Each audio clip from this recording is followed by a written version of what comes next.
Hello and welcome to the final episode of our little side project that me and Harry have been doing with these three trilogies. We're doing the Before trilogy at the moment, which is the one trilogy that we did where we decided to break down each film individually because we had so many things to say about each of them on their own separate level. So we're looking at Before Midnight today, film from 2011 or 12, I want to say. Someone fact check that for me. That was 13. Oh, 13. Christ, yes, I was just not right at all.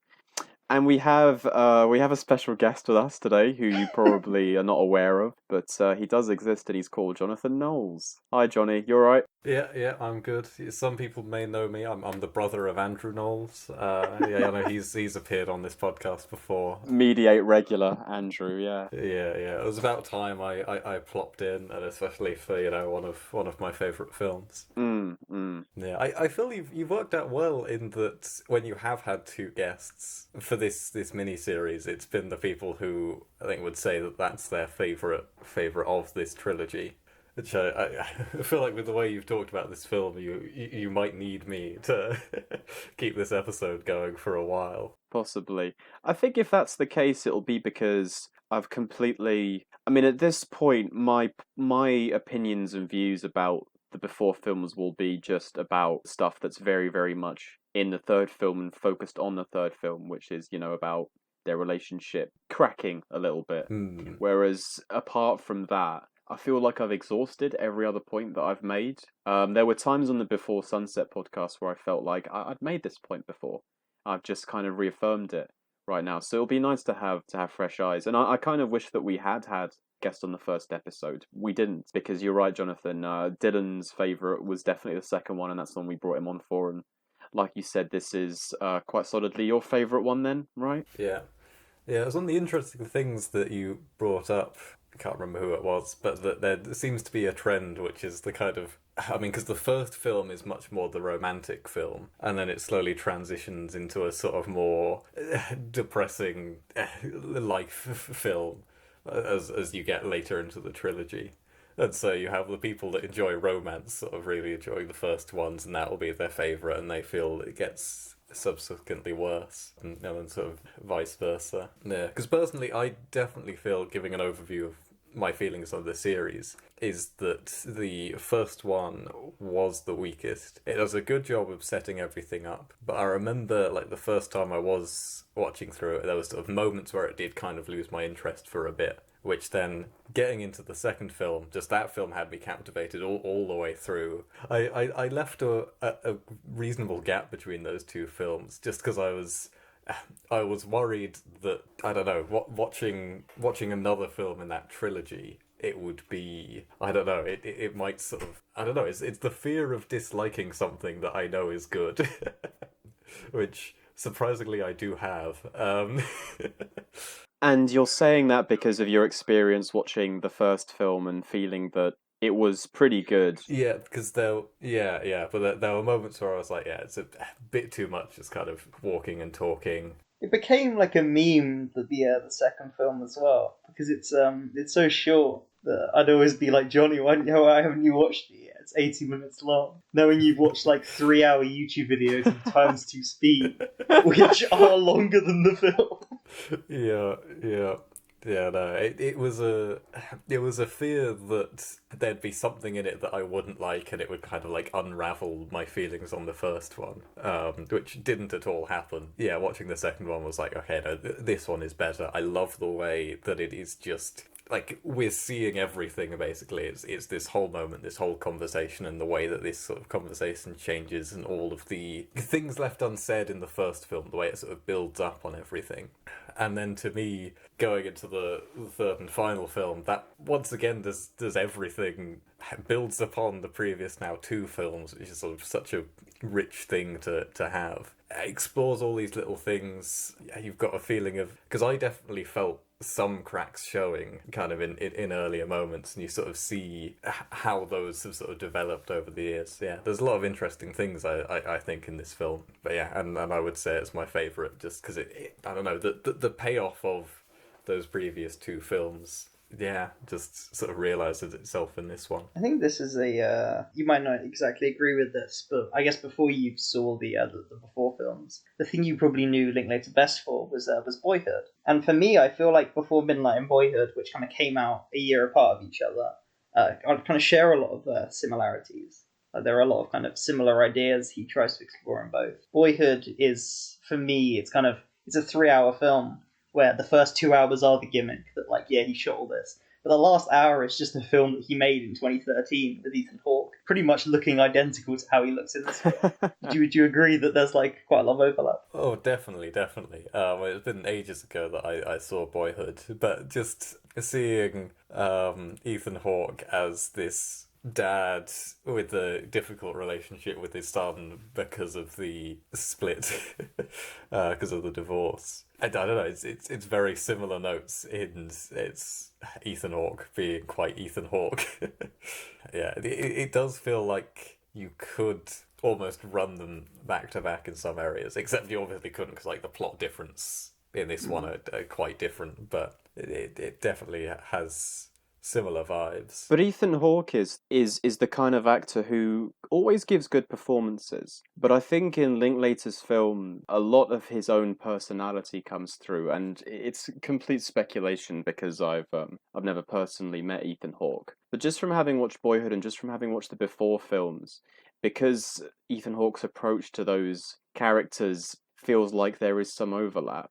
I think Linklater really it's it from all these films that Linklater really wanted these two to just basically not completely play themselves, but definitely bring so much of their own into this character rather than playing a different character completely. In fact, if I really think about it, the film where Ethan Hawke plays a character who really does show the range he has is probably in First Reformed, where it is very very different, and he's going for something that's completely unlike what's going on in Linklater's films. But in Linklater, he just comes across as a very very regular guy basically, and I think Linklater's direction really brings that to light in a way that not many films does with any actor, to be honest. Well, you got to remember he was conceived the natural way. Oh yeah, but I think it's because Linklater is usually trying to create these real people. That's sort of is sort of what he does in his films, and you can really see that in the Before trilogy and in Boyhood. That seems to be the area that really interests him. And even with some of the films where he might be going further afield, so A Scanner Darkly, that is still very much rooted in personal like struggles and yeah, characters even in this sort of weird and alien landscape that are struggling in a very human way. I think it's always what he's trying to capture. No, definitely, Yeah. definitely. Should we start talking about the things that happen in the film? Maybe the actual plot of it. Yeah, one thing first though, which is I think Vienna is quite a romantic city, I think. Calling back to a previous episode or one of the previous ones. Well, like I mean, I guess it's not on the same level as Paris, but I don't know. To me, Vienna is a very romantic European city. Mm, mm.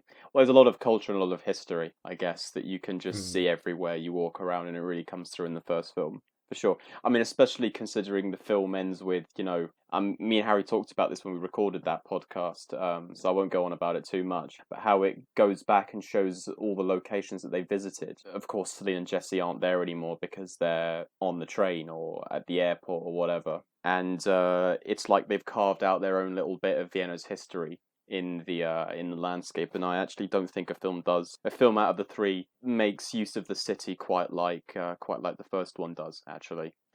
But in the third film, it's set in Greece, and Jesse and Celine are on holiday with their two daughters, and also Jesse's son from his previous marriage. And the film opens with them, Jesse having dropped off his son at the airport, kind of a bit upset to see him go, because of course he misses him, and because he's divorced from his ex, she has custody of the son. He has to go back, and he doesn't really see him as often as he would like, and it ends up becoming quite a big catalyst for the drama that happens later on in the film. The airport stuff itself, it's very very short, so there's not really much to say. But that car ride as they're going back to the villa, where they're staying on holiday. Just watching that for the first time, I was just thinking, God, this is classic Before trilogy. I mean, they're not walking, they're driving, but it's just these two adults who have been together for some time now, acting in such this was something that I also talked about on the previous podcast, where in the first film they act like strangers, people who have just met, and in the second film, arguably the more challenging one for me, they have to act as people who once fell in love a long time ago, but there's an awkwardness there because they haven't seen each other in such a long time, and a lot of miscommunication and secret feelings. Whereas in the third film, it's very very different. They've been together for 10 years, and in that initial car ride, you can just see that completely. I mean, they talk so organically with each other. The way they talk to each other, you can almost see how predictable it is, how they gauge each other's reactions and responses to certain things. And they really, really give off the impression of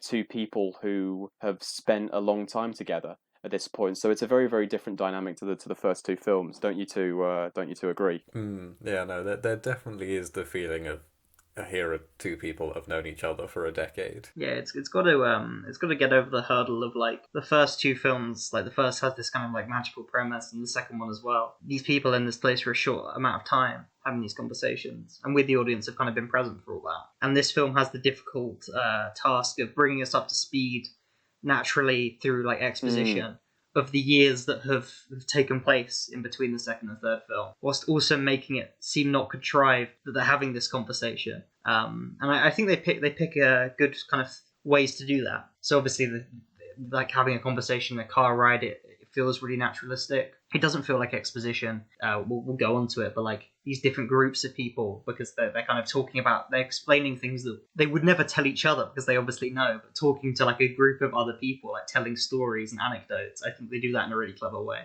Again, of getting some exposition out and kind of revealing a different side of the couple, and that stuff I really like. I know you're not as big a fan of it, Ethan, but I think that's great. And then them going on this kind of like they're basically going off together, they're getting one night alone together, which they haven't before, is the contrivance to kind of have a before style walking around the city. And again, that's not quite as good as the other ones in terms of how it's set up. But what it allows you to do is it allows a married couple to talk like they're not a married couple for a little bit. See, I think that stuff's really strong. Yeah, on a couple of points that you made there, Harry, I do completely agree. I think in the kind of anecdotal way that they talk about certain things, you really see that familiarity come through, which, like you said, makes those moments feel so happening in the moment. But in terms of revealing, the sensitive information about what's been happening over the last 10 years, I think what the film does exceptionally well in that department is it reveals the surface level stuff early on. So you have, a grain here and a grain there of information about certain things, and you can kind of piece together the rest from that, which is very good.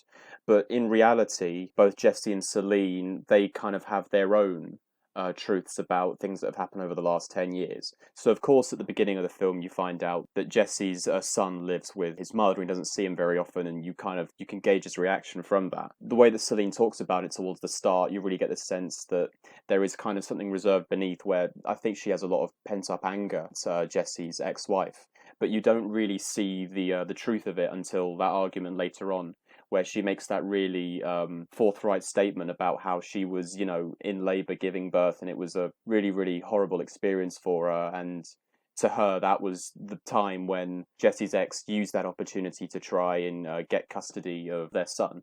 And it's just very, very cool how towards the start of the film, these little bits of exposition that you get are very, very surface level, but you get the feeling that there's something beneath there that we haven't quite tapped into yet, that comes up in the argument. And of course, the benefit of that isn't that it just makes for great drama later on, but it just shows how tightly wound the film is. I mean, across all three of these films, there's a consistency between the conversations and the topic of the conversations that I've always just absolutely loved. But on a completely individual level in Before Midnight, there's definitely a lot of things that the two characters talk about towards the start that get brought up later on with a lot more heat and a lot more aggression, which makes for that argument being so great, because you feel like the information that you're finding out about the things that you really, really wanted to know were always kind of there, but on some surface level, and now you're really getting to the root of it. And I think that's a really great thing about Before Midnight. I want to say, just like on like a general level, like I think the film's Like, my favorite is the second one, but the films do improve in terms of the performances get better, the kind of nuance in the writing I think gets better, the direction. I think Linklater is just a better filmmaker than he was in the 90s. I've gone over so many reasons why I do prefer the second one, so I won't do that again. Like, I have a few nitpicks of this film, and one of them is actually a bit that happens in that scene in the car that kind of a little bit contradicts what you were saying, Ethan, where Celine just outright says, like, "Oh, we're gonna have an argument about this." Like, she's like, she kind of like highlights, like, it's not a big moment, but she kind of highlights like this disagreement that they're having that is quite subtle of like, oh, it's such a shame, but he's not outright telling her, "I want you to move to America," but he's basically insinuating and putting a lot of guilt on her in a kind of like not like a abusive or like toxic way, but it is kind of a little bit manipulative. And like, she kind of just outright calls it out and goes like, "We're gonna have an argument about this." And like that, if you just took out that, I feel like it would work so much more naturally. The fact that it's left unsaid, but I really don't like that the film draws attention in the car to what is like the central conflict. I feel like it's just too screenwritery and too like obvious. I think that's probably my big criticism of the film, actually. I get that. But I don't think it stands out or does that sort of too much, because in that moment you get the feeling of like, this is something they've kind of there is something big here. There's been something big before about this, and yeah, because like, one of the things I really like about this film is how you see them in all of these kind of different scenarios almost. Like, we're so used to, with those like first two films, like we pretty much just see them exclusively with each other. Whereas this one, I think part of it is showing that it has, part of it is like the change in dynamic of having children, of having to go through like these custody battles and all of this, how sort of different that is and how little time they've actually had by themselves together. That you sort of see going across this film where, like, in the car, even though the girls are kind of sleeping in the back, that's still not a moment they actually have to themselves. They're still very much still like performing for their children almost, like especially the moment when Celine takes out her phone and is like, "Oh, here's your dad eating your apple." It's like, yeah, it's still like, even with the kids asleep in the back, it's still a lot of their actions are governed by the children working around them. And then you see them by themselves in like different situations surrounded by different people. So you've got Jesse sitting by the sea just talking about his like weird new idea with all of his male friends, and then Celine is in the kitchen with the other women.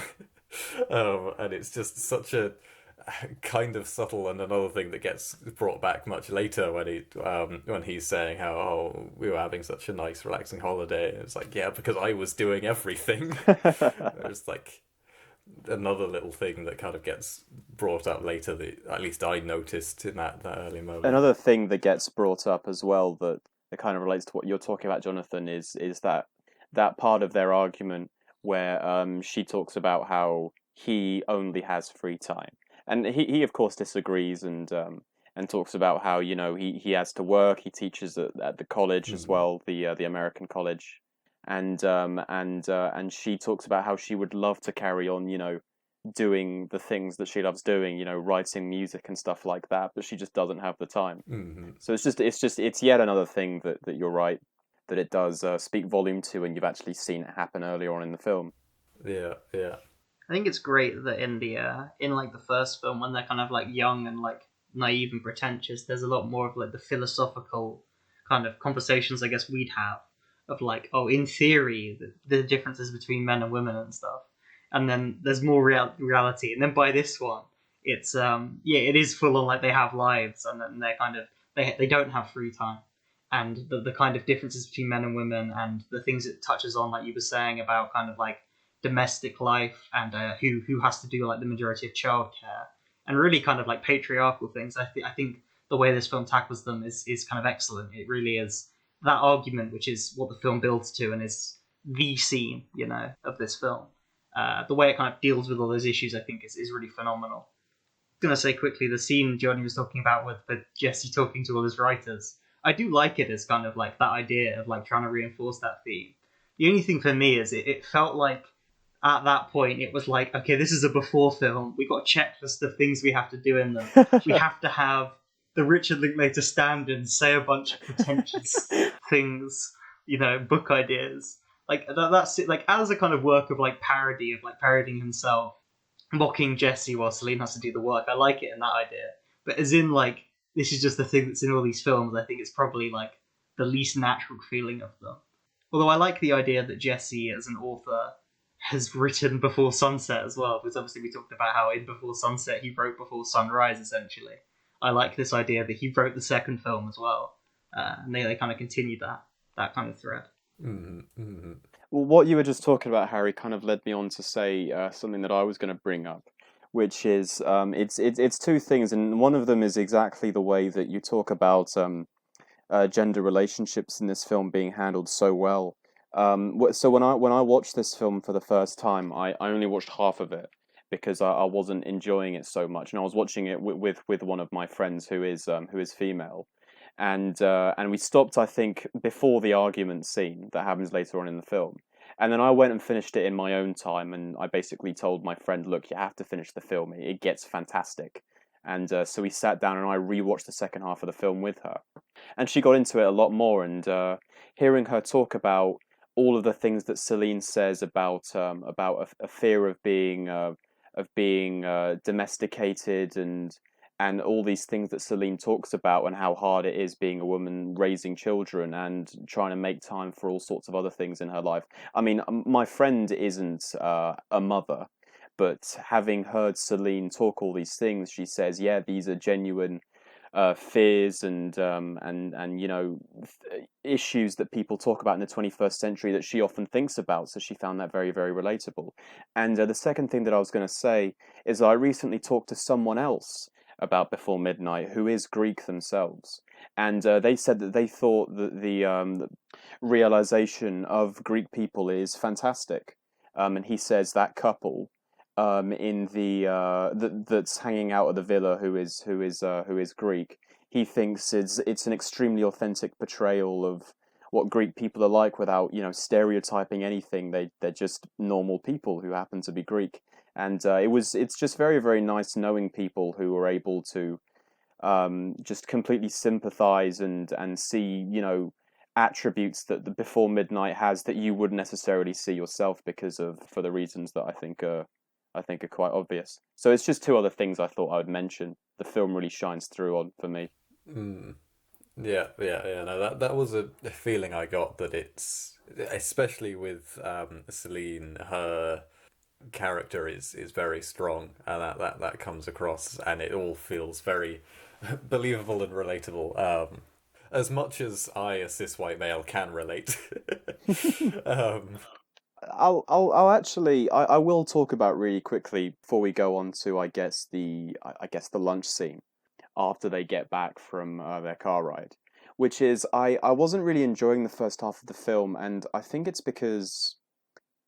actually for the same very evident reason that a lot of people think Before Midnight is the weakest one, which is that they don't actually think it's a bad film. It's just that they don't enjoy how imperfect things have come to be. And at this point, the argument hadn't quite broken out really, but you could sense something bubbling on the surface, and it was just having to go through that kind of knowing the inevitable was going to happen. Made it a bit unpleasant for me to watch the first half. Made me sort of slightly.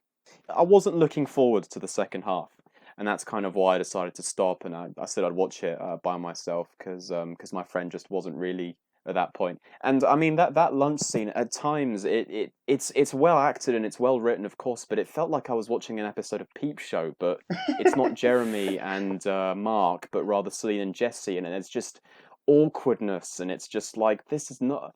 It's the same couple from the first film, but there's something that's not quite there anymore. That they're okay. Actually, that's not quite right. It's still there, of course, but that idealized just romanticism that we've talked about before so much on this podcast is it's a lot less there than it is in the first couple of films, and just seeing that it was a bit heartbreaking for me, really, just because I'd grown to be so invested in this couple. mm, I find I've seen the first two films 4 times, and I've seen this twice. But both times I've watched this film, we've been halfway through, and I've looked and I've gone, I can't believe the half of this film's gone already. For me, it just flies by. I don't know why. Like, I think you really enjoy that conversation that those. I do. Yeah, it's a very interesting conversation, I think. Yeah, Johnny touched upon it before, but I think it's a very interesting idea of we've seen these two people together, and just from kind of being in like a long-term relationship, there is you as two people together and the conversations that you have, and then there's you two people with other people, and you as like both individuals and as like an entity communicating with other people and other groups of people. It's annoying that there's a pandemic, so we haven't done it in a while. But I think it's a really interesting thing. You kind of have this communication with each other, but also with other people, and it's a group of couples, and I think one woman who's widowed, of different kind of backgrounds, of different I guess nationalities. They're not like all sitting next. It's not the couple sitting next to each other. They're kind of sitting apart, and it feels like such a natural and real conversation, not only in the things they talk about, but in the dynamics and the performances. And I think it's a really strong and compelling scene. Like, it could be 10 minutes longer, and I would still enjoy it. And I get what you mean about peep show awkwardness of some moments, but I don't know. It just feels like such a natural and real conversation. Yeah. I never tried to pretend otherwise on that point. Yeah, I think it's great, and I know Johnny does too. Yeah. The other thing that I maybe didn't like as much was, while I did find aspects of it interesting, and I'll talk about what those aspects were in a minute, I think at that point I felt like, Harry, you talked about how there are points in this film where you feel like they're ticking boxes. It's a before film, so we have to include a couple of these things. And really, I felt during that scene that they were doing something that was maybe a little bit too different for me. It's probably the first time. No, not probably. There's no probably about it. It's the first time in the three films Jesse and Celine have been involved in a situation where the primary focus hasn't. It's probably still on them, but there's there's kind of there's this social relationship with other people, whereas in the first two films it's always primarily just those two and just them being with each other. I don't quite feel the same way anymore, but I just didn't like that they were taking time out of the runtime for me to be with these other couples when I wanted some more alone time with Jesse and Celine. I wanted that walk around a city. I didn't want this dinner time scene. That is the second half of the film. But I get what you mean. No, I'm glad it comes, and I definitely like it more on the rewatch, just because I know that the second half I prefer. I know it's coming. The differences between the couples that I think that I'm drawn to the most is the age gap more than anything. When I watched the film, the couple that I think I was the most interested in was the youngest couple, because you see the way that they talk about each other and they talk about the way that they met and things like that, and it's just like, God, there's so much of Jesse and Celine in these two, and you look at Jesse and Celine and you know that they can see it as well, and they realize that for this young couple they are what's to come, as along with the idea that they're kind of missing that naivety, that kind of freshness that you would get from being with someone for a very short time at that point, and then you really see that.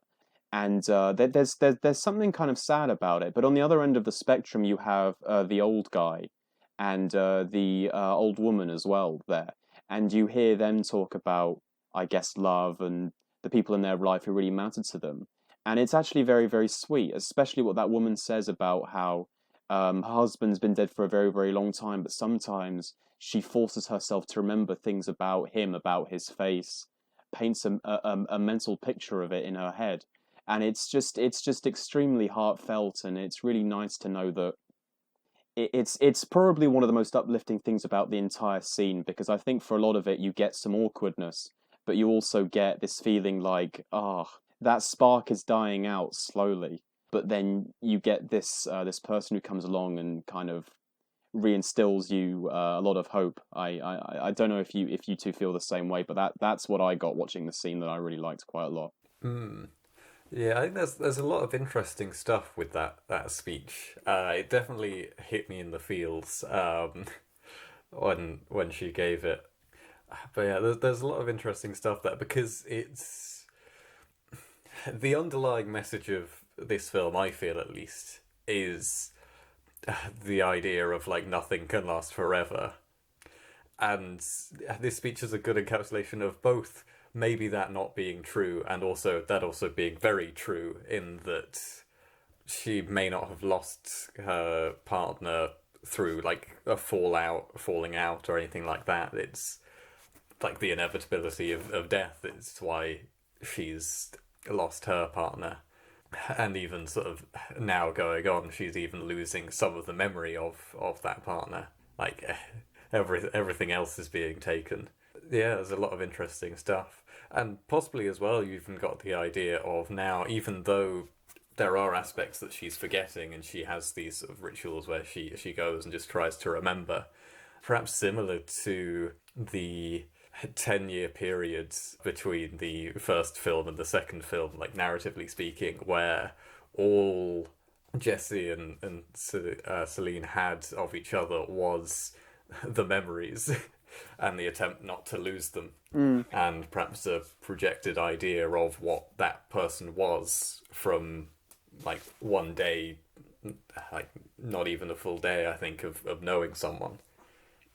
Yeah, I think this is why I really do like this film. It's just like even a moment like that, where just on its own, it's this very sweet conversation, well, a sweet speech that is kind of emotionally devastating about losing someone and sort of each day kind of losing them more and trying not to.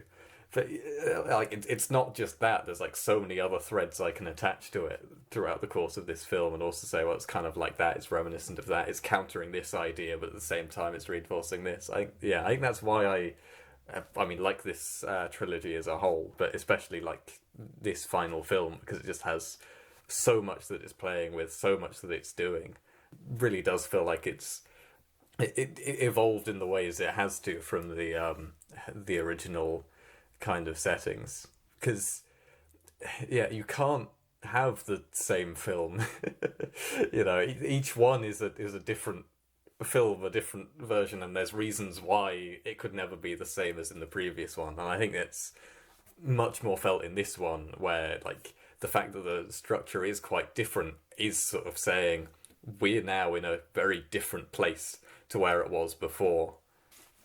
Anyway, that was. No, I wish I could clip everything you've just said and share it with anyone who shits on Before Midnight because they don't like the direction the story goes in. Because you're absolutely spot on.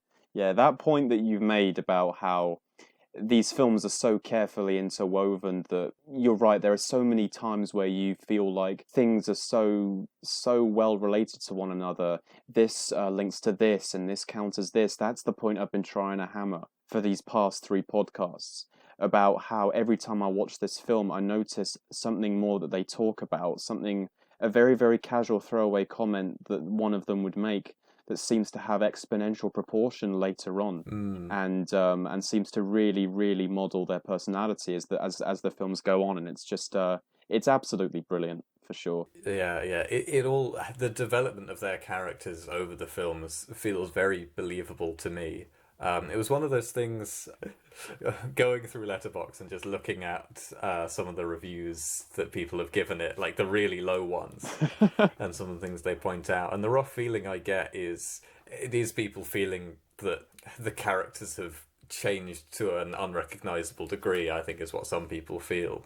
That it's almost like the disjointedness between the two they feel is kind of enforced just to create something more, I don't know, soap opera-esque. I don't know, theatrical, which I don't agree. I feel, and I think you also feel, that like little things throughout each of them, you can sort of see how, based off of the short moments that they have known each other before, it's very believable to me, especially seeing some of the moments that you can tell they kind of have a small argument on.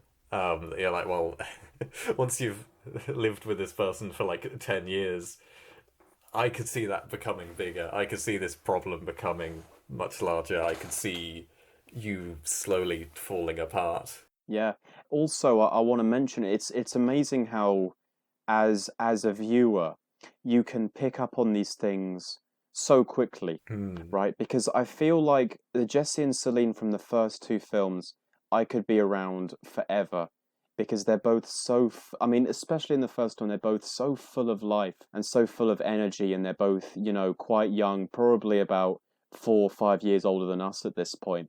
And they just seem like they really have their whole life ahead of them, and they're just an absolute joy to be around. Honestly, there isn't a single moment, I think, in any of the two films where either of them does anything that even slightly aggravates me or makes me go, oh, that's kind of an annoying habit or an annoying character trait or something.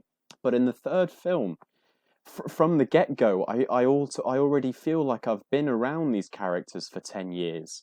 I kind of, some of the things that Jesse says, some of the ways that he acts kind of already get underneath my skin. And it's the same Hmm. with Celine, maybe to a lesser degree. But it's amazing how you feel that instantly with these two. It's like you've only been with these people at that point for 3 hours, but also as a viewer feel like you've kind of been there with them for 18 years. Hmm. You've loved them at the start, and then as the film goes on, you can kind of see the things in them that you find slightly disagreeable.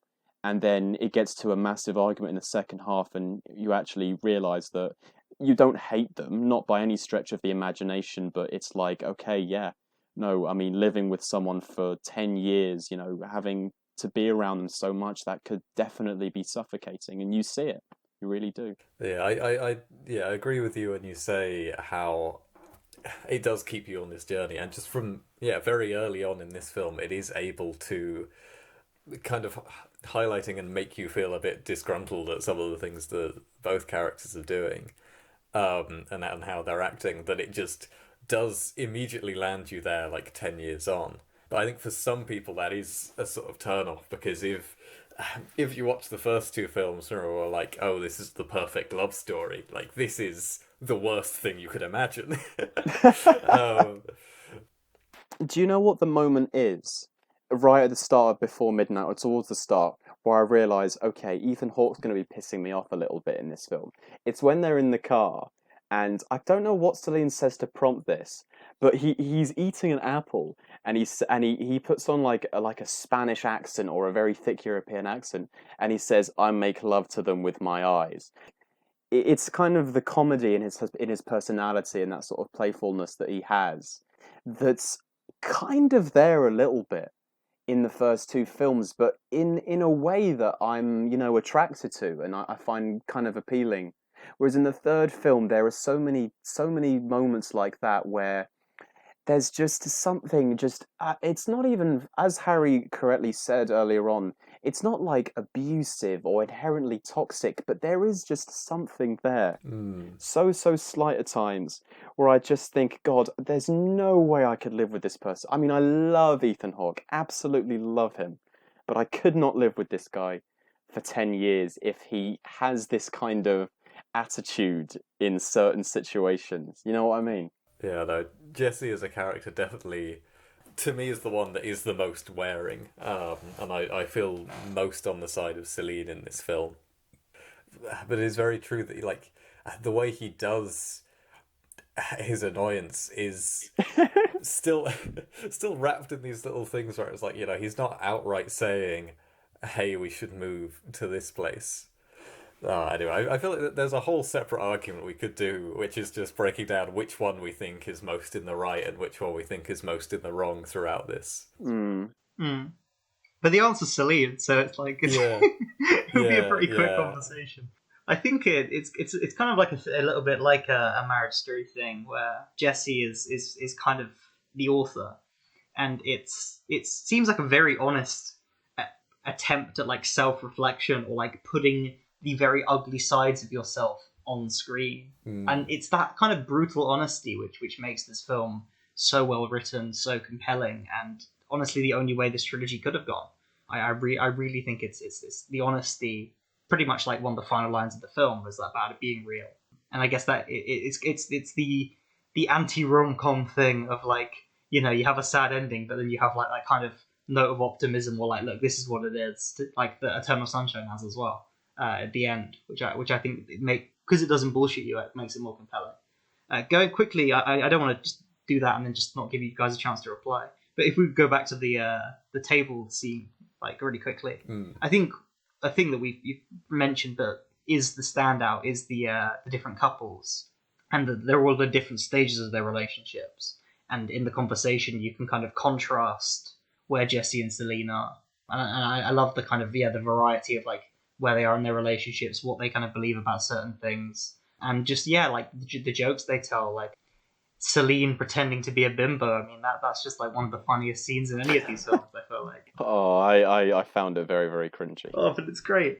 That was a peep show moment for me, and especially the part where Jesse like aggressively hugs her straight afterwards and says, "I love this woman," or "I am weirdly attracted to this woman," or something like that, and it's just like that entire moment, while absolutely necessary in the scene, just rubbed me so much the wrong way. Yeah. I mean, it's yeah. I think one of my few notes is I think that goes on a bit too long. Like I get the idea of what it's doing, and then it just keeps on going. But the whole way it does that is used is it is necessary, and definitely with the way it gets called back at the end is very interesting. But yeah, we should probably start moving on to the last half of the film. Yeah, we should. So, as Harry said, they have this hotel night booked in. That's kind of the main idea behind it is it's supposed to just reinvigorate their relationship, or it's meant to be one night to themselves before they go back home the next day, just Jesse and Celine. And what inevitably happens if you'd been watching before midnight at that point is they go on a walk around the area, and then they book into the hotel, and a massive argument basically happens that gets to the point where it seems like irreparable damage might have been done. And as for the argument itself, do you guys think that the highlight of the film is the argument? Do you think the second half is better than the first, or do you prefer the events leading up to it more?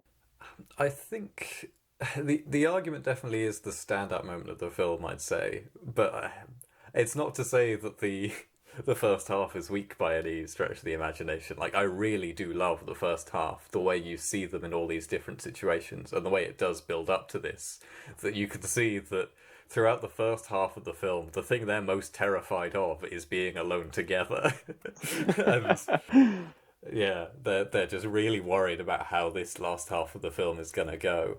And especially with the walk they're doing to the hotel, where like it starts with them literally walking through ruins. It's like perhaps a bit ominous on the nose, but yeah, it's one of those things. I agree with, I think it was Harry that said how this walk isn't like as good as the.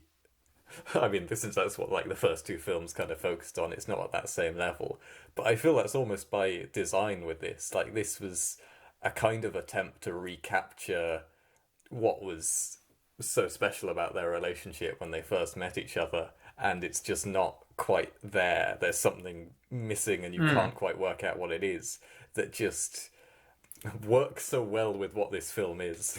It's like as they're walking around and talking to each other, they're both out of sync. And there's something that's kind of very jarring about the way they talk to each other. Like, in the first film, it felt like anything that either of them would bring up would be, it would be a topic that both of them, even if maybe they pretended otherwise, it would be a topic they would both absolutely love to talk about because they love being around the person who's talking about it.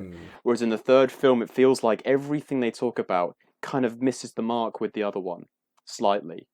And in a lot of ways, maybe it's a bit too obvious at times, but I feel like in a lot of ways it is done quite subtly. Like, these three films do a lot of things where it doesn't. I mean, it never feels like they are about to go out into a full on argument, but it's just teetering on the edge. It's still just kind of. It's still just the film's waiting for that one moment where it wants to let all hell break loose. And it's just delaying that a little bit more for you. as things kind of slowly, progressively get maybe just closer and closer and closer to the explosion that happens in that hotel room. And that's what that walk does so well. It kind of builds that tension more and more. I don't want to like break the code of these movies, but they all have the same format, where they're talking and they talk about surface level and philosophical things, and there's a secret about their like personal lives. In the first one, it's why Jesse's there, and the second one, it's kind of it's about his relationship with his wife, and he's kind of longing for Celine, and then the third one, it's this argument they're gonna have. And it's always like there's like an inevitability to the conversations, and then they get to the kind of the truth, and then you have the end of the film. And I guess the difference in each one is how long that kind of truth segment is. So in the first one, it's not that long at all. It's maybe like 5 minutes or something. The second one, it's pretty much like the car journey, and in this one, it's half the film. It just kind of shows how much there is. Talking about the actual walk there, though, I think I'd maybe disagree in that I really like the conversation they have. I think it's really compelling.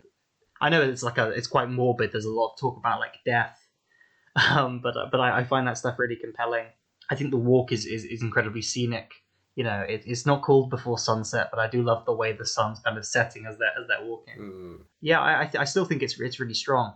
Like I don't think the filmmakers deliberately made it like an awkward conversation to kind of foreshadow that they're going to have a falling out. I still think they feel like they still feel like a couple, and the fact that they managed to make it like it's a very complex idea to get across. So the way they managed to make it like they're trying to have this thing they had in the past and it's not quite working, but also making it work for the audience. Like I think they get to that perfect balance that I still think it's like a really enjoyable scene to like watch. And again, it just hooks me in. Like I'd never check my watch during this film. It just has such a good flow. Yeah. I wouldn't say it's. I would never have said that it's not enjoyable. I still do think as engaging a conversation as they have, it's not quite the goggly-eyed couple that they are in the first film, where it does feel like they are both so invested in each other's lives and in what they have to say. Whereas in this film, it kind of feels like they're both trying to have different conversations while still talking about the same things. And that's what I find a little bit off-putting about it. Not, on a level where I want to stop watching. I just think it's part of the writing. Yeah, but I always think these conversations in these films are like the shield, and then you kind of get to the core. It's just in this one, there's more core than there is shield. Like they always do have these conversations, and you can say, yeah, they probably clicked for more in the first one. But there is like an artifice and a performance in the first one of like two young people that are kind of trying to hide themselves and try out new ideas and kind of be young. Whereas there's less of that just because they're older and they've had a lot of conversations before. And I think it's impressive that the filmmakers managed to strike the balance of having this kind of, again, structure of like artifice and philosophy with like a deep like core about their actual lives that kind of underpins the whole thing. And also having it so it's like, how the fuck do we get a couple that spend every day together to have this conversation, and the framing device of it's the last day of their holiday and they're kind of being forced to go and spend the night at a hotel together. So I think it manages to achieve like a balance. But I think it is just the first film again. But like I say, it's kind of flipped in the amount of truth to kind of philosophy, I guess. So when they finish their walk, as they watch the sun setting over the hill or the mountain or whatever it is in the distance, there's that really cool moment where Jesse, behaves in like a very, very passive aggressive way, and it just feels like the last straw almost. And I'm sure you guys both remember it. It's when they're in the lobby of the hotel, and the woman who's working behind the desk asks if Jesse can sign the book, and also asks Celine, and so Celine doesn't really want to do it, but Jesse kind of pushes her into doing it, and you can quite clearly see that she just doesn't want to at all. And it's just it definitely has that kind of last straw feeling to it. Like, even though they go to the hotel room, and for the most part towards the start, it seems like they could full well have a really pleasant evening. It's just not going to happen. And I really think that's a moment that just It's like the appetizer, the real appetizer for what's about to come. Just a very very small offhand moment like that I really like in the hotel lobby, and then the argument actually starts, and it's an incredible part of the film. It really is, and it was just I mean, when I watched it after having the first time round, after having that break between the first half and the second half, maybe a day later or something, I was just thinking, God, yeah, I'm really glad that I finished this off, because I'm absolutely loving this. And I don't know how long the scene itself is, but the way that Harry describes the watching before midnight, where he's just, not checking the time, it has that flow that is just really really good. I have that same feeling, but in the argument, where I couldn't tell you how long it is. My guess would be around 20 to 25 minutes, possibly longer, I'm not sure. But when it starts, I'm just there straight away, and you're not taking me out, because I kind of got promised this argument for the past hour and 10, 15 minutes or so, and it's finally here.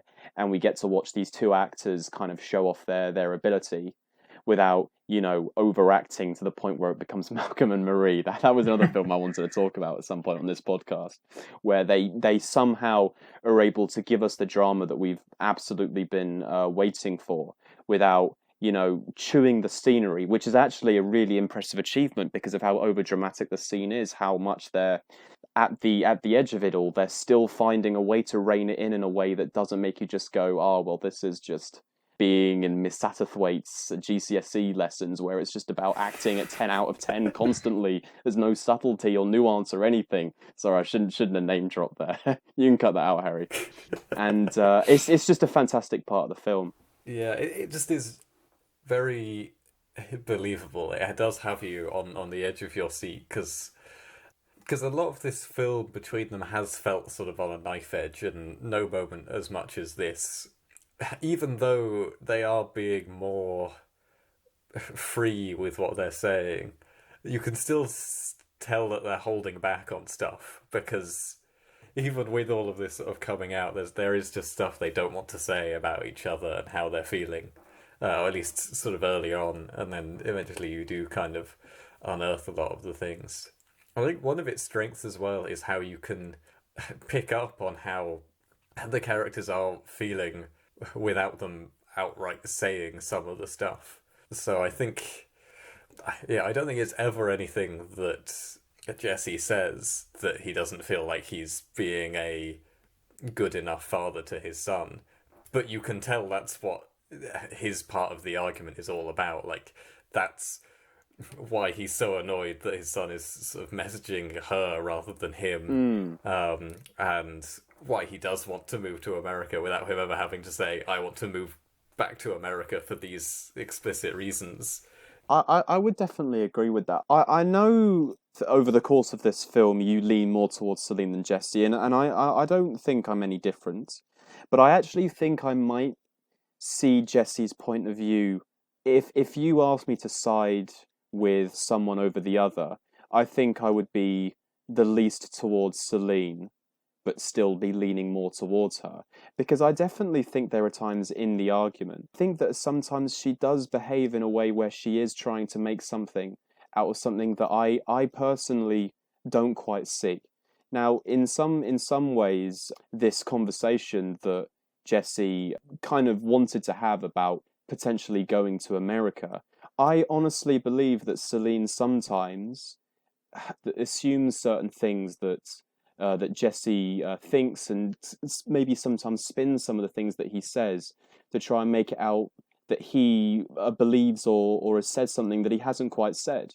And I think she kind of has this conception that he really does want to move to America, and it's he won't stop bringing it up, or he'll be incessant about it until it actually happens. But I'm not sure I do believe that. I think he probably does want to move to America to be closer to his son, but I actually think he would put his relationship with Celine and with his two daughters above that. And I think that if Celine didn't want to move to America, he would be okay with that. And it's something that he says over and over again, and he does it with such conviction that I honestly believe that. And I'm interested to hear what you two think about that. So I think my feeling going through this film was because initially Cillian completely like slams her foot on the brakes of that whole idea when he doesn't even actually say it as a thing. But I don't know. It does feel to me that that is where he's wanting to go, but he's like too scared to say outright that's actually what he wants to do. And yeah, so initially I wasn't fully on Cillian's side with things really because it felt like okay that was a bit harsh. At least have a conversation with the guy over it. And when it finally does get properly brought up as a topic in this, she just very quickly gives very legitimate reasons why it's a terrible idea and how it wouldn't actually turn out how either of them want. Like the best he'd get is like every other weekend or whatever, and it's like that's no reason to uproot all of our lives. That's no reason to distance yourself in this way. And she does in that moment have a lot of sympathy, I think, for just how shit that situation is for him. Sure, sure. I'm definitely with you on that completely. The way that she describes it and talks about the reasons not to go, it sounds like it's completely the right thing to do. Yeah, yeah. But at the same time, I think she has a little bit of a paranoia about that issue, and I really, really do think from the way that Jesse talks about Celine, how much I mean, in that argument, things get a bit twisted, but I think he loves her more than anything, and he would put her. Actually, no, I don't want to say he would put her above his son, but I think if she did not want to move to America, I don't think he would push the issue. I honestly don't. It's Ethan Hawke's acting ability that makes that come across quite sincerely to me, and that was something that I wasn't sure if you two agreed on. Yeah, I think the kind of things that just makes me more sympathetic to like Celine than Jesse. Although when I first watched it, I think I was way more 50-50. I think second time I'm probably more 60-40 on her side. It's just like a couple of, it's like subtle things, like the way he turns her phone off without like asking her. And just like kind of like Yeah. the kind of like passive aggressive, like not really bringing it up, and it does seem like an overreaction when she kind of like brings it up in the car, which I say is one of the weaker moments of the film. But like it's because she knows the way he argues and how he's going to kind of guilt her into doing it, and like he keeps calling her crazy, which again like he just keeps saying like, oh, you're crazy, when but I think she is kind of like trying to be a lot more like rational and stuff, and I guess that they talk about kind of like being rational and how that's kind of bullshit later on. Yeah. So it's stuff like that. Whereas when it comes to the actual issue, like I think I understand both of their points. I think it is a very nuanced conversation, and the big criticism of this film for me is the fact that it's got the divorced dad energy of just being like my bitch ex-wife, fuck her, you know, and she just is like they take away all the nuance that the Sunset had in painting this kind of woman that Jesse is going to leave for Celine as you know they have this kind of like they don't have a very good relationship but they've got this son together. Or in this film, it just feels like she's kind of like a stock kind of character, stock kind of villain, and isn't really given any nuance. And I'm not saying we should have seen her perspective more, or she should have been in the film, but I feel like the fact that it just kind of it uses we've just got this like evil woman we have to deal with. It's kind of like a trope that they have to get around. I think that's maybe the weakest element of the film for me. Yeah. But she's not the villain of the piece. I guess she's more of like a contrivance, you know. She's like a pit, Ethan, you know. Like they have to deal with the falling in the pit. She's not really a character. Yeah, I think that's definitely my feeling in that. Yeah, she isn't a character in this, and we are definitely not getting a fair depiction of her. But the only detail we really need to know is that she is in their eyes, she is a villain to their relationship, whether that's a fair label or not. That's sort of all that is needed. I don't know. I don't think it really personally to me. I don't know if that really matters to me very much because I think the argument she okay yes. So I guess she is some kind of contrivance to propel something forward. But I think the argument is always about Jesse and Celine, and they're the characters who, to me, it's their character that I'm the most interested in. So the fact that they've painted this person who I've never met, who isn't to me a particularly important part of these three films, in such a bad way, doesn't really. I don't think it really jinxes me in quite the same way it does you two. I think it's because the film is very nuanced in the way it discusses relationships between men and women. And it does things like it categorizes like Jesse as like he keeps calling Celine crazy, and they're having these arguments about domesticity and patriarchy and stuff. And it feels like such a nuanced film and so self-aware. And and the original was written by a man and a woman, and the co-writers are the male and female leads. And then just to have this one plot point, which it feels like Family Court, like a Facebook post of like, my bitch ex-wife took the kids, you know, fuck her, she's crazy, man. It just feels like kind of out of place in this incredibly like nuanced and like very well balanced film. I don't know. It feels like the one element. Yeah, but I mean, it does come in the middle of a heated argument where every emotion is heightened. But yeah, I guess what I mean is like the film I feel like has this perspective of like being very intelligent and balanced, and to me that plot point doesn't feel like the characters being irrational saying that about her. It feels like the film just takes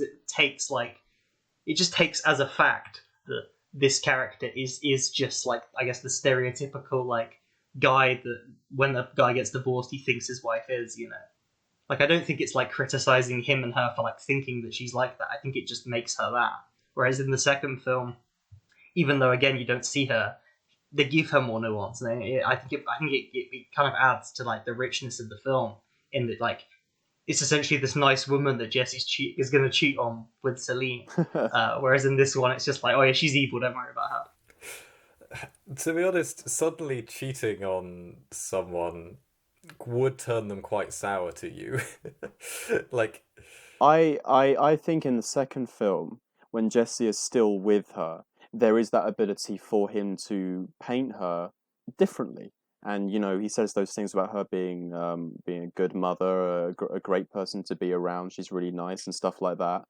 But then in the third film, you've had 10 years of plot development, and I mean, you're right. I don't know her perspective, but from the way that Celine describes the things about her that she doesn't like, I don't mind her saying that out loud. I don't know. I don't think it takes away from the intelligence of the film really in quite the same way that you do. But I will say for sure that I definitely agree with everything that you said about Jesse. He can be really, really nasty in that argument in a way that I don't think Celine really ever was in quite the same way. yeah, in the final arguments, it definitely feels like it's always him twisting a knife. It is kind of how I felt. The worst thing is when he admits to having I can't remember what it is, but he admits to having some kind of sexual encounter with someone, and then finds a way to try and pin the blame on her about it, which is like one of the worst things that he does in that entire segment of the film, and I do not blame her for walking out of the room. Yeah, yeah. That time I was like, yeah, no, yeah. Both the times she left, I was like, right, yeah, no, you leave in that moment. Yeah, 'cause there's another. So yeah, it's struggling since I did watch it, a while ago now. But like another big moment where he's just like, yeah, we don't need feminism anymore. I think is basically an argument he's trying to make that. Where it's just like, well, you're pretty wrong on that. Like, He does argue like Ben Shapiro. He does. He does. There's a lot of hypotheticals, and for the sake of arguments, and like, well, technically, like, whereas I feel like Celine is definitely living more in the real world. yeah, yeah. Well, Celine was always a lot more politically aware than Jesse ever was Yeah. across these three films. Mm. The only thing you can say is kind of like, because when I watched the film, I was a lot more like, okay, they both have points, you know. It is kind of fair. But the only thing you could say is that I guess Celine is like gets the argument to that point in a way where she does kind of antagonize him at the start more in kind of keeping on like bringing up the issue. And I know he's being subtle, and it is kind of manipulative and kind of sleazy, like the way he's kind of trying to guilt her. But they can just have like a nice night together, you know. Like, she doesn't need to go and check the phone. The fact that she doesn't let him talk to his son a few times. I definitely there is, like I say, I think it is 60-40. We are like presenting it as like Jesse's like the worst guy, you know, and Celine's like perfect. I think there is that bit of kind of nuance. It definitely makes for a very, very interesting contrast between two people, where you can see certain things in some way, and you can see good points and bad points on both sides in some cases, and it makes for a great argument. I mean, it's the best kind of heated discussion in a film, because it's not an argument that you watch and you just go, okay, well, one person is so clearly in the right on every single thing that I'm just kind of very uninterested by this. There's like a very, very hooking point to be made from both sides about a lot of things, and it just leaves you on the edge of your seat wanting to find out the next thing that gets brought up, how they find new ways to create drama. Because what I was like first introducing anyway to the idea of arguing about which one was in the right and wrong, I was, the fact that I asked that was like, obviously there's an argument here. It's not definite. Yeah, although I do feel, I don't know, maybe it's because personally I feel like I could not live with Jesse. That I'm just... Do you think you could live with Celine? Oh, I think they'd both be incredibly annoying to live with, but I think they kind of balance each other out in the end. I don't know. They never say this in the film, but obviously it is a film, and the characters don't exist outside the film because it's a fucking film. But I don't think this is the first argument like this they've had. I don't think it's the last argument like this they'll ever have. Or maybe they won't end up together in the long run. well, yeah, because there's going to be before midday, Of right, course, Harry, yeah. where they have to go to their son's wedding, and to hold it after 20 years. Yeah, but I feel like they have had arguments before. This is just the first one in a while, and because of that, there's a lot of things that they've kind of just got bottled up to say to each other. Yeah, I think it's really good. I mean, what else can I say?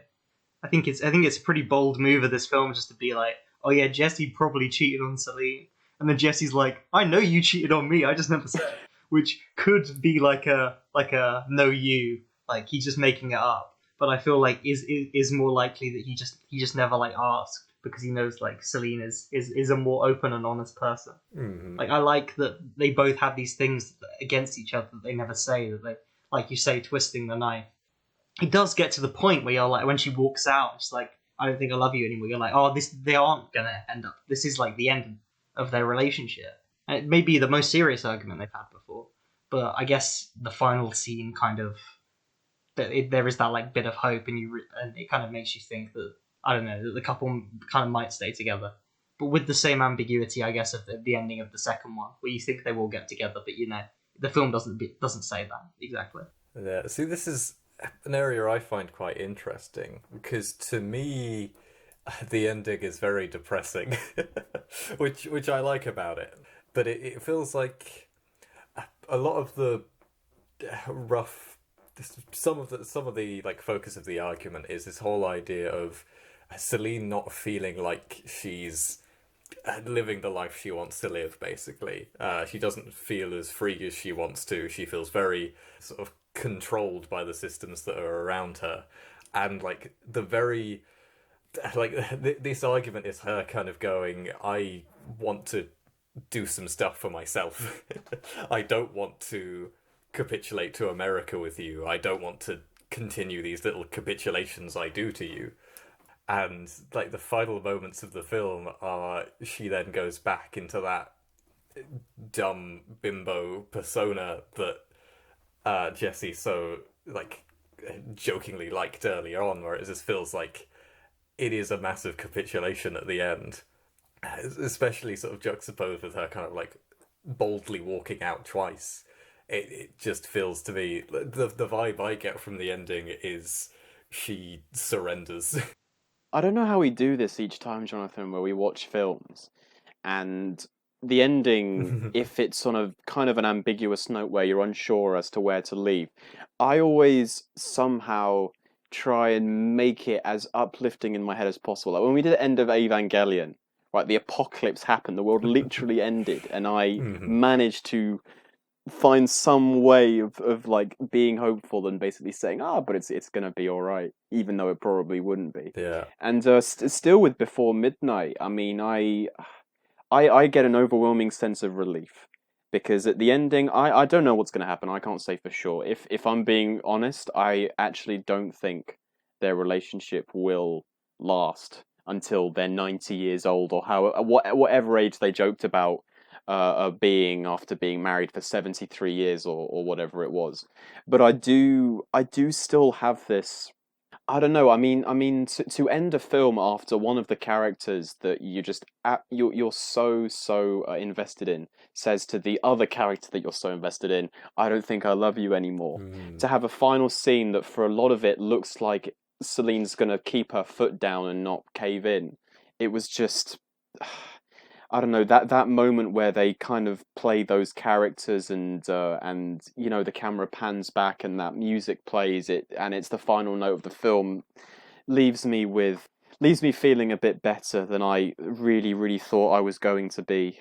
Not really to do with sustainability of the relationship because, like I said, I don't know what the longevity of it is really going to be like. But in that moment, I was happy to not see it just completely just smash. That there was still something to hold on to. That in the moment when she told him she didn't love him anymore, I can't speculate on whether that was true. I think in the moment, maybe she did. I don't know. But I think long term, she still does love him. And I think that scene proves that for me, those final few notes.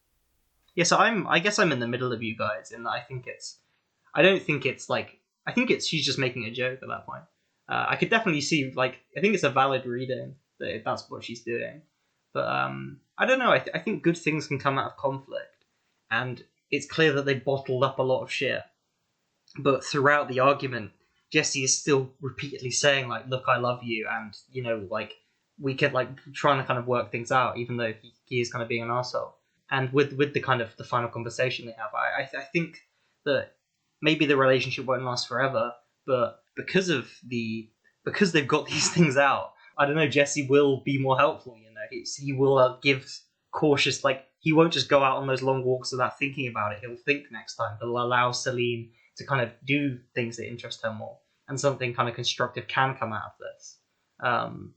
But it is bittersweet, and I definitely think it's a valid reading. Yeah, I mentioned Eternal Sunshine before. I think it's a similar ending to that, and it is the best romantic film ending of like it's pretty fucked up, but that's life, which Eternal Sunshine has. You've got I guess Eyes Wide Shut also has this ending. The Paul Thomas Anderson one, Phantom Thread, also has this ending. Mm. I think I really just like films that end like that.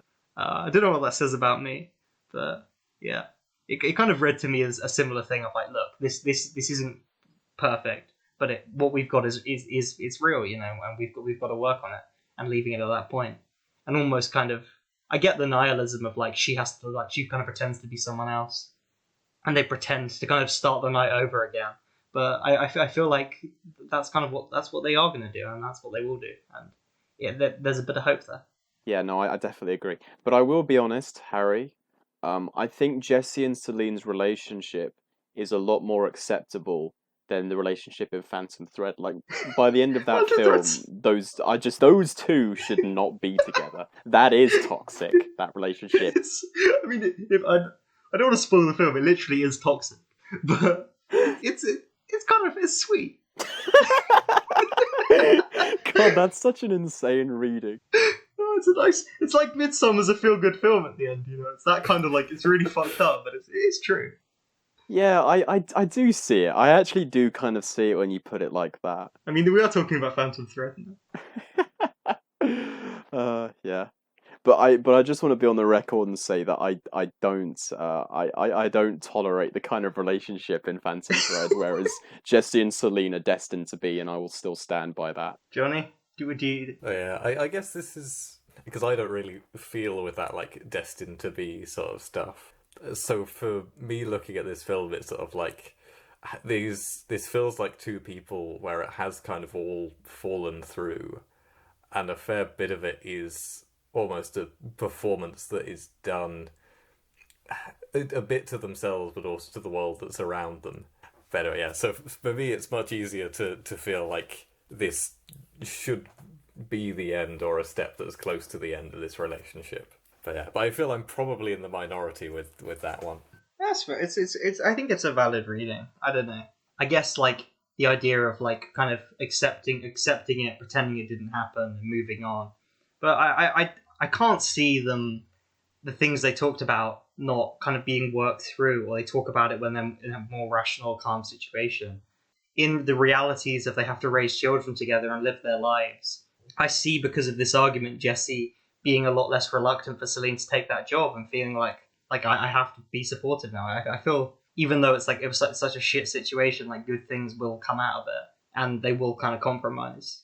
And maybe they won't stay together forever, but another thing this film kind of posits is that even like an attainable thing or a good thing, you know? Yeah. I think. Oh, I was going to say something, then immediately forgot. God damn, it was a good point as well. Why brain? Why brain? That's okay. I mean, I think we should probably move on to the end of the podcast, to be honest. Yeah. Considering we've recorded a podcast longer than before sunset. Yeah. Imagine trying to fit all of this into one podcast. Imagine recording one episode on the Before Trilogy, how hard that would be. Would have been very long. Massively moved on and simplified things. I feel like there's so much in this film that we have to simplify, you know, because it's such a rich film. Like you could almost do a podcast scene by scene, you know, like a Star Wars minute style. There is so much stuff here, and I feel like we've done a pretty good job. Yeah, I really like this film. As I say, it's very nuanced. The fact that we can have this open debate about the future of this relationship and the ending, and what that means for like the way we're gonna in our lives like go into our relationships and like what we kind of believe. I think it's really fascinating. I think we've spoken so much about why I like the other two, so I won't say all that stuff again.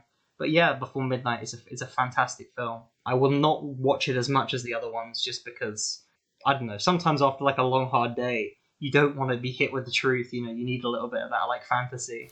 Says the person that watches End of Evangelion like once a month. That is true. But again, you could have an open debate about if that's like a feel good film. Yeah, because Ethan thinks the ending of that film is like like an optimistic thing. But yeah, sometimes you don't want End of Evangelion every day. You know, sometimes you want to watch Evangelion episode 26. You know, for that feel good feeling. So yeah, I really like this film. And I'm going to shut up now and let someone else talk. Yeah, I feel I'm quite different in that this is the film I could imagine myself watching the most. At the moment, I've only seen each of them once, but this is the film I could imagine myself most wanting to go back to, and then the second one. I feel watching the first one again, I'd have to be like after a while and I wanted to like re-watch the whole trilogy, or it would be if I was watching with a like group of people I was introducing it to.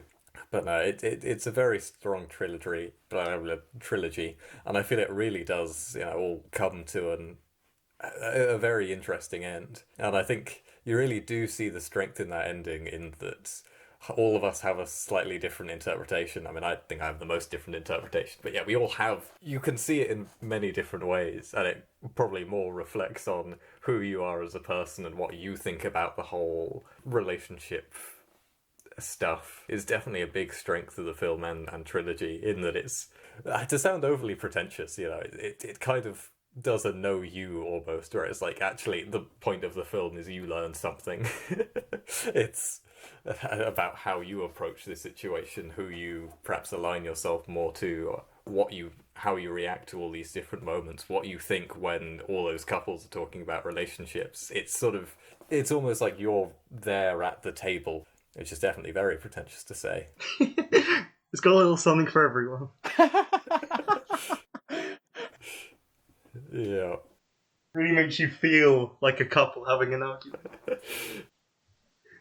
Yeah, no, it's just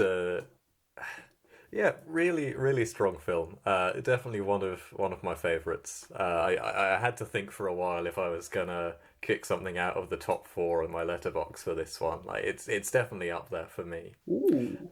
Yeah. That's brilliant. I can understand why you prefer the second one, but I just feel that this one does so much.